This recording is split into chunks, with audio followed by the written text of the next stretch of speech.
नमस्कार, स्वदेश न्यूज की खास पेशकश खबरों के खिलाड़ी में आप सभी का स्वागत है। मैं हूं आपके साथ भागीरथ साहू। प्रधानमंत्री नरेंद्र मोदी ने अपने तीसरे कार्यकाल के लिए 72 मंत्रियों की फौज तैयार की है। मोदी कैबिनेट की पहली बैठक आज शाम 5 बजे से शुरू हो जाएगी। इस बैठक में मंत्रियों को मंत्रालय का बंटवारा कर दिया जाएगा। प्रधानमंत्री के लिए अपने तीसरे कार्यकाल के 30 कैबिनेट मंत्री, 5 स्वतंत्र प्रभार मंत्री और 36 राज्य मंत्री शामिल हैं। 43 मंत्री ऐसे हैं जो कम से कम 3 बार सांसद रह चुके हैं। 39 मंत्री ऐसे हैं जो मोदी सरकार में पहले भी काम कर चुके हैं। 6 मंत्री ऐसे हैं जो मुख्यमंत्री रह चुके हैं।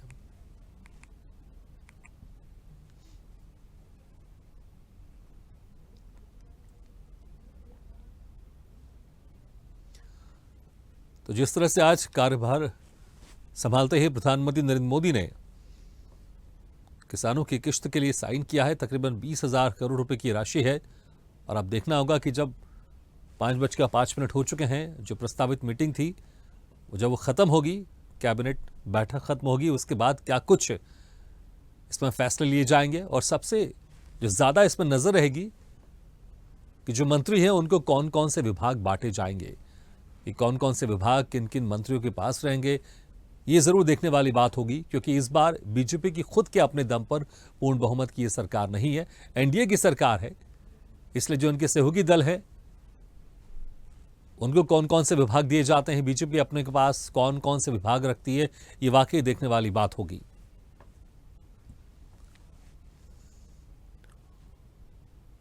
और इस खबर पर ज्यादा जानकारी के लिए हमारे साथ जुड़ रहे हैं दिल्ली से हमारे संवाददाता इरफान खान। इरफान, क्या बैठक शुरू हो गई है और सब कि इसी बात पर नजर है कि बैठक खत्म होने के बाद कौन कौन से मंत्री हैं, उनको कौन कौन से विभाग मिलेंगे और इस पहली कैबिनेट बैठक में क्या कुछ बड़े फैसले लिए जा सकते हैं, इस पर जरूर नजर रहेगी। अगर बात करें हम प्रधानमंत्री की तीसरी टर्म की, तो तीसरी टर्म में प्रधानमंत्री नरेंद्र मोदी ने 72 मंत्रियों की फौज तैयार की है। इसमें अगर हम बात करें मंत्रिमंडल की, तो मंत्रिमंडल में कौन कौन नियुक्त किए जाएंगे। आज शाम 5 बजे एक बैठक होने जा रही है जिसमें ये नियुक्ति की जाएगी कि कौन कौन मंत्री, किस किस मंत्री को कौन कौन से मंत्रालय दिए जाएंगे, कौन कौन से नाम उन मंत्रियों के रहेंगे, ये सब सुनिश्चित किया जाएगा। बिल्कुल इरफान, वाकई जब ये बैठक खत्म होगी तो उस वक्त जरूर देखेंगे कि कौन कौन से मंत्री को कौन कौन से विभाग अलॉट किए गए। क्योंकि इस बार बीजेपी की पूर्ण बहुमत की सरकार नहीं है, तो इतना आसान नहीं होगा विभाग बांटना। क्योंकि जो बड़ी खासकर पार्टियां हैं, जेडीयू की बात कर लें, टीडीपी की बात कर लें, वो भी बड़े बड़े विभाग चाहती हैं।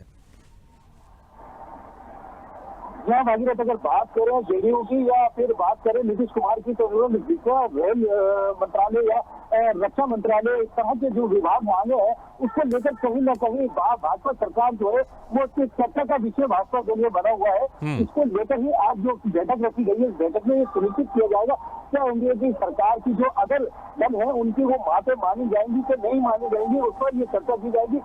उसके बाद ही सुनिश्चित किया जाएगा किसको कौन सा विभाग देना है। बिल्कुल इरफान, लेकिन अगर कुछ खास प्रमुख हम विभागों की अगर बात करें अपनी तरफ से, जिसमें एक वित्त है, एक रक्षा है और खासकर लोकसभा स्पीकर पद का यहाँ पर बात भी है, तो क्या मान के चलें कि ये खासकर चाहे रक्षा की बात करें, वित्त की बात करें, गृह मंत्रालय की बात करें और लोकसभा स्पीकर के पद की बात करें, ये 4 जो इंपॉर्टेंट पद हैं, क्या ये बीजेपी इस बार भी अपने पास रखने वाली है? या भागीरथ, बात करें अगर रक्षा मंत्रालय या गृह मंत्रालय की या जितने मंत्रालय मांगे गए हैं जेडीयू की तरफ से, या बात करें नीतीश कुमार की तरफ से, जिस तरह रक्षा मंत्रालय भी मांगा गया, लेकिन उसको लेकर अभी तक भाजपा सरकार ने कुछ सुनिश्चित नहीं किया है। इसी चर्चा को लेकर ही जो बैठक की जा रही है, बैठक में सुनिश्चित किया जाएगा कि उसको क्या मंत्रालय देने। देखने वाली बात है कि एनडीए की सरकार में जितने मंत्री दल अपने दावे करते नजर आ रहे हैं मंत्री पदों के लिए, उन दावों पे भाजपा सरकार कितना खरा उतर पाती है, किस किस के कौन कौन से मंत्रालय आ पाते हैं। बिल्कुल इरफान, बहुत बहुत शुक्रिया इस तमाम जानकारी के लिए। तो वाकई देखना होगा जब ये बैठक खत्म होगी उसके बाद विभागों का बंटवारा किस तरह से होगा। क्योंकि इस बार खास तौर से बात करें कि बीजेपी की खुद की पूर्ण बहुमत की सरकार नहीं है, एनडीए की सरकार है, और जिसमें जो प्रमुख सहयोगी दल हैं वो है टीडीपी और जेडीयू, वो भी अपनी तरफ से बड़े विभाग मान रही है। देखना होगा कि इस बार किस तरह से विभागों का बंटवारा होता है। आगे बढ़ते हैं, महाराष्ट्र में शिवसेना के सांसद श्रीरंग बैरन मोदी कैबिनेट में अपने गुट के नेताओं को उचित जगह न मिलने से नाराज है। उन्होंने कहा कि जिन पार्टियों के पास एक सांसद है उन्हें कैबिनेट में जगह दी गई है और हमारे पास 7 सांसद हैं, लेकिन हमें कैबिनेट में केवल राज्य मंत्री स्वतंत्र प्रभार की जगह दी गई है। बता दें, इससे पहले भी अजित पवार गुट भी नाराजगी जता चुका है। प्रफुल्ल पटेल राज्य मंत्री का पद ठुकरा चुके हैं। तब देखना होगा जिस तरह से शिवसेना की तरफ से भी नाराजगी यहां पर सामने आई है, कैसे इन नाराजगियों को बीजेपी शांत करती है। जो नाराज नेता है इनको बीजेपी कैसे मनाती है, क्योंकि ये एनडीए की सरकार है, बीजेपी को सबको साथ लेकर चलना पड़ेगा और नाराजगी ये किस तरह से थमती है या फिर बढ़ती है, ये भी देखने वाली बात होगी।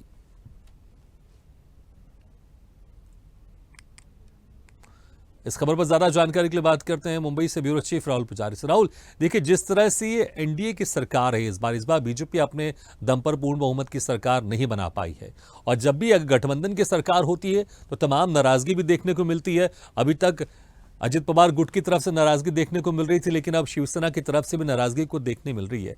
कैसे बीजेपी इन चीजों को संभाल पाएगी?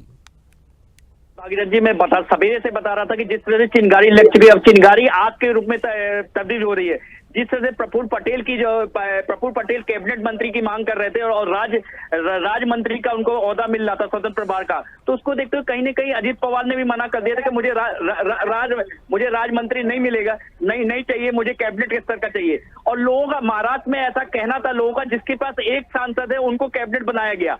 तो महाराष्ट्र के दूसरे दल जो है शिवसेना एकनाथ शिंदे की, उसके श्रीरंग बैरंग है, उनकी भी नाराजगी सामने आ गई, क्योंकि उनका कहना है कि मेरे तरफ से 7 सांसद जीत के आए, 7 सांसद जीतने के बाद हमें राज्य मंत्री मिल रही है, तो हमें नहीं चाहिए ऐसी मंत्री। तो कहीं ना कहीं अलग अलग चिंगारियां जो आग में तब्दील होती है। और मोदी जी का टैग लाइन था सबका साथ सबका विकास।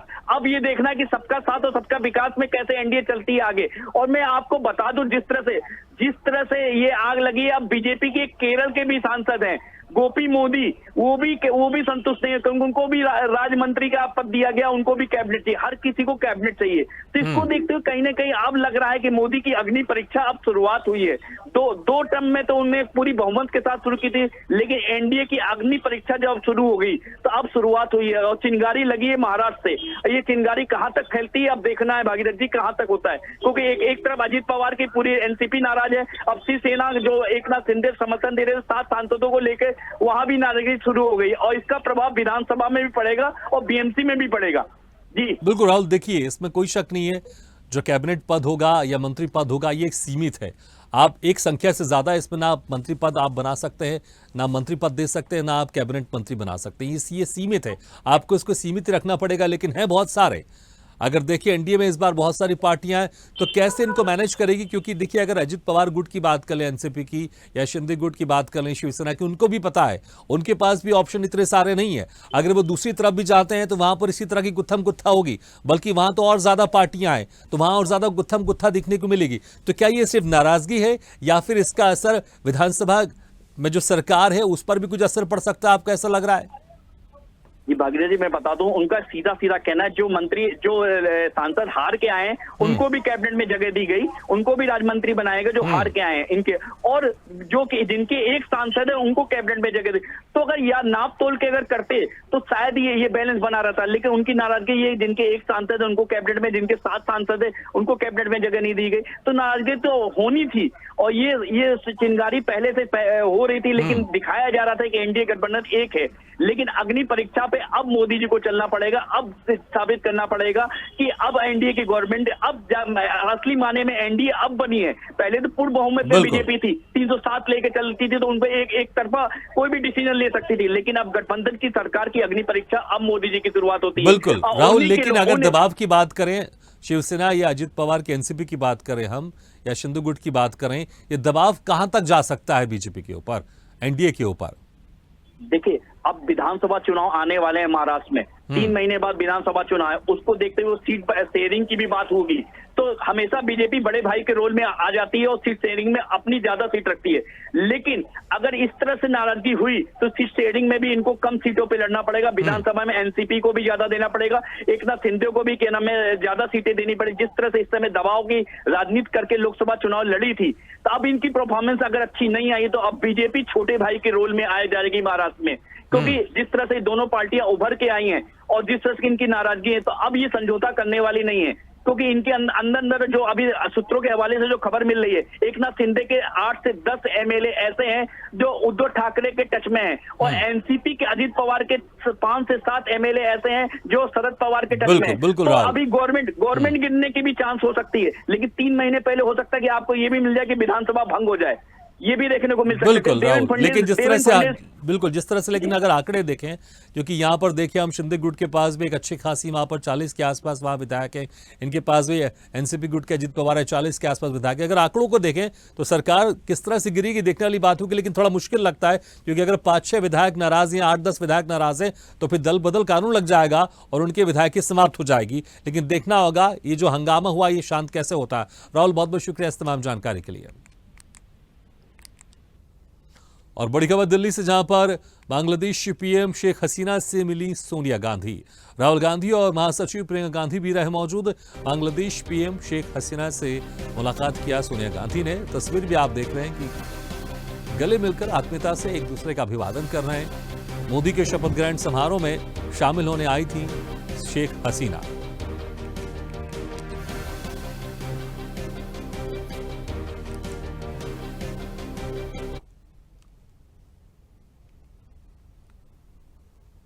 नरेंद्र मोदी तीसरी बार देश के प्रधानमंत्री के रूप में शपथ ग्रहण कर चुके हैं। नरेंद्र मोदी के तीसरी बार प्रधानमंत्री बनने पर राजस्थान की बीजेपी प्रदेश कार्यालय में जश्न मनाया गया। राजस्थान के सीएम भजनलाल शर्मा ने दिल्ली में केंद्रीय मंत्री अमित शाह, राजनाथ सिंह, नितिन गडकरी और भाजपा सांसद ओम बिरला से मुलाकात की।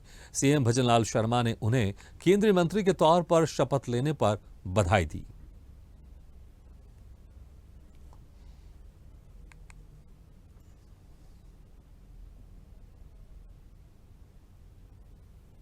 यूपी में लोकसभा चुनाव के बाद राजनीति का गलियारा गरमाया हुआ है। मुख्यमंत्री योगी आदित्यनाथ का दिल्ली में वरिष्ठ नेताओं से मुलाकातों करने का दौर भी जारी है। मोदी सरकार के तीसरे कार्यकाल के शपथ ग्रहण समारोह के बाद दिल्ली में राजनीतिक पारा हाई है। शपथ ग्रहण समारोह के बाद सीएम योगी आदित्यनाथ ने केंद्रीय मंत्री राजनाथ सिंह से मुलाकात की। मोदी सरकार में एक बार फिर कैबिनेट मंत्री के तौर पर शपथ लेने पर सीएम योगी ने राजनाथ सिंह को बधाई दी।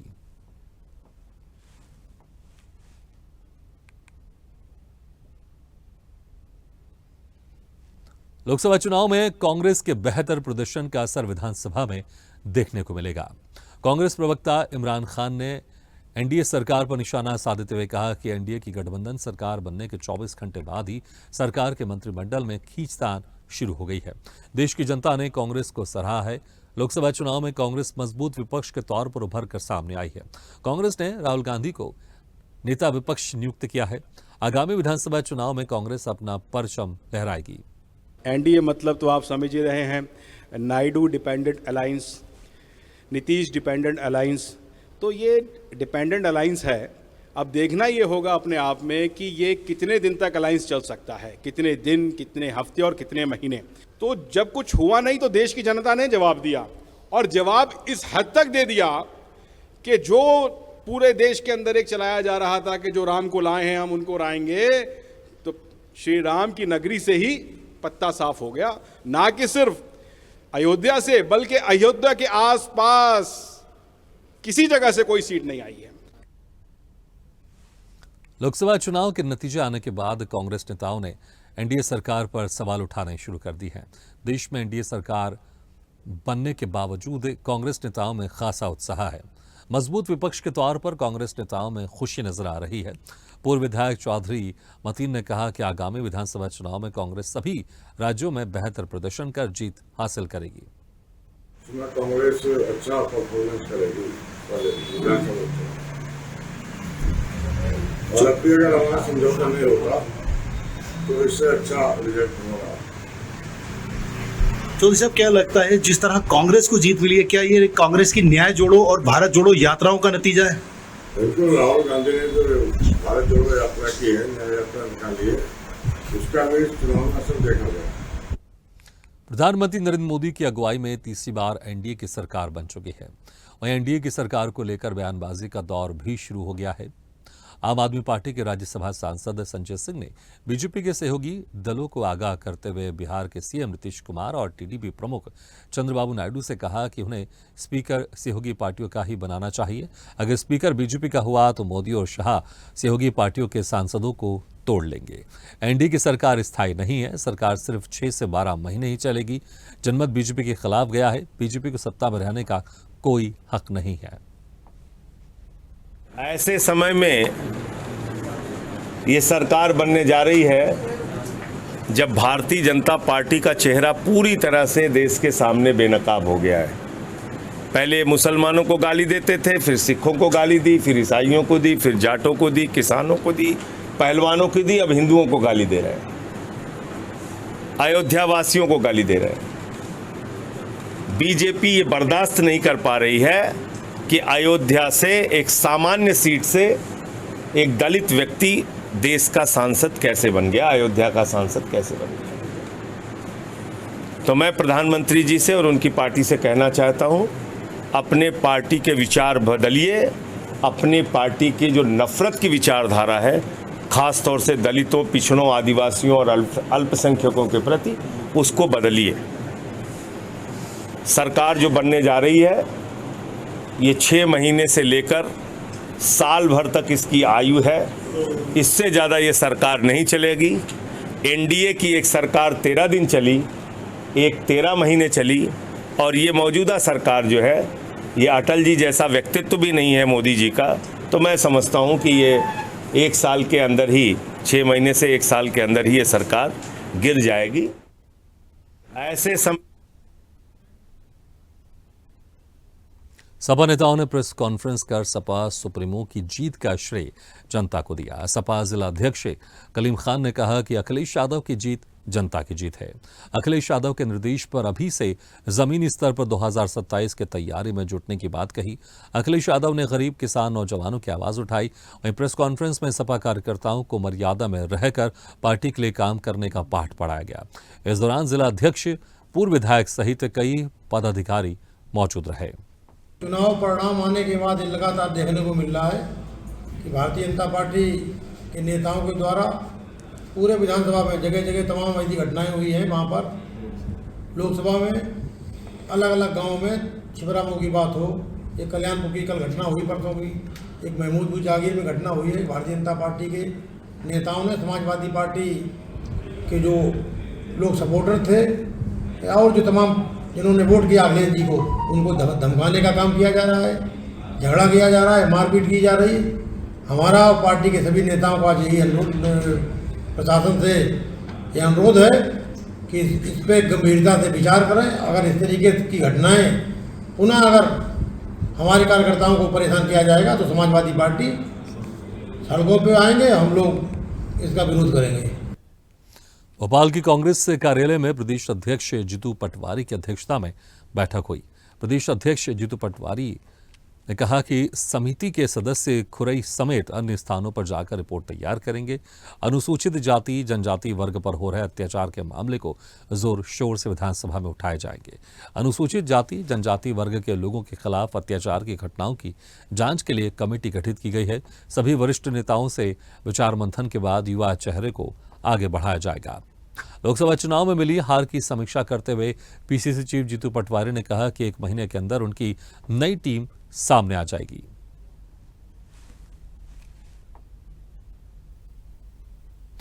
पूर्व डिप्टी सीएम सचिन पायलट ने टोंक में शहीद स्मारक का उद्घाटन किया और वीरांगनाओं को सम्मानित किया। इस दौरान पीसीसी उपाध्यक्ष रामविलास चौधरी, जिला अध्यक्ष हरिप्रसाद बैरवा, नगर परिषद सभापति अली अहमद, पूर्व विधायक कमल बैरवा, पूर्व सैनिक मुकुट बिहारी भी मौजूद रहे। इस दौरान सचिन पायलट ने कहा कि मैं सभी शहीदों को नमन करता हूं। आप सबको बहुत बहुत साधुवाद देना चाहता हूं कि हम सब ने मिलकर टोंक जिले के टोंक शहर के अंदर एक खूबसूरत शहीद स्मारक बनाया है। राजस्थान के टोंक जिले के अंदर इस प्रकार के स्मारक को हम लोग आपके सबके सहयोग से बनाने में कामयाब हो सके हैं। जहां तक मनोबल की बात कर रहे थे, मैं बिल्कुल उनकी बातचीत से सहमत हूं।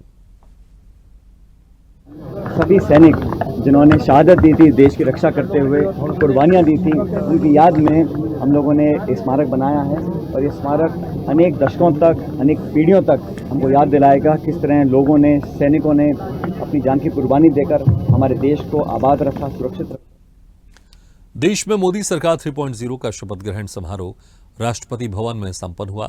नरेंद्र मोदी को तीसरी बार प्रधानमंत्री का शपथ लेते ही भाजपा कार्यकर्ताओं ने जश्न मनाया और विधानसभा के लहरियासराय स्थित गायत्री मंदिर पर जिला महामंत्री अंकुर गुप्ता, मंडल अध्यक्ष संतोष पोद्दार सहित लोगों ने पीएम नरेंद्र मोदी के तस्वीर में उन्हें मुंह मीठा कराया और आतिशबाजी कर महिला, बुजुर्ग, युवा, बच्चों का मुंह मीठा कराकर खुशियां मनाई। नेहरू जी ने 60 वर्ष के बाद तीसरी बार प्रधानमंत्री का शपथ लिया था और आज एक गरीब का बेटा नरेंद्र मोदी जी तीसरी बार देश के प्रधानमंत्री बनने का शपथ ले रहे हैं। जब हमारा भारत आजाद हुआ था 1947 में, उसके बाद हमारे धरती पर एक ऐसा वीर पुत्र ने जन्म लिया जिसका सिर्फ और सिर्फ लक्ष्य था कि हमारी देश की सेवा भाव, जो अपनी गरीबी से उठते हुए, उन सभी कठिनाइयों को देखते हुए, भारत की जो कांग्रेस की सरकार में जो शोषण होता रहा था, उससे देखते हुए उन्होंने इस बात को संकल्प किया था कि जब वो प्रधानमंत्री या जब उन्हें देश की सेवा करने का अवसर मिलेगा तो वो सिर्फ और सिर्फ देश के विकास के लिए अपना जीवन समर्पित करेंगे। हमारे देश में ये ऐसे पहले प्रधानमंत्री हैं जिन्होंने अपने 10 वर्ष के कार्यकाल में, और उससे पहले भी जब वो थे, उन्होंने एक दिन का भी छुट्टी नहीं लिया। क्यों? क्योंकि एक दिन में भी वो जितना देश के लिए चिंता किए, ऐसा प्रधानमंत्री मिलना नामुमकिन नहीं, ये सौभाग्य की बात है। इसी के साथ इस बुलेटिन में फिलहाल इतना, लेकिन खबरों का सिलसिला लगातार जारी। आप देखते रहिए स्वदेश न्यूज, सबसे पहले देश।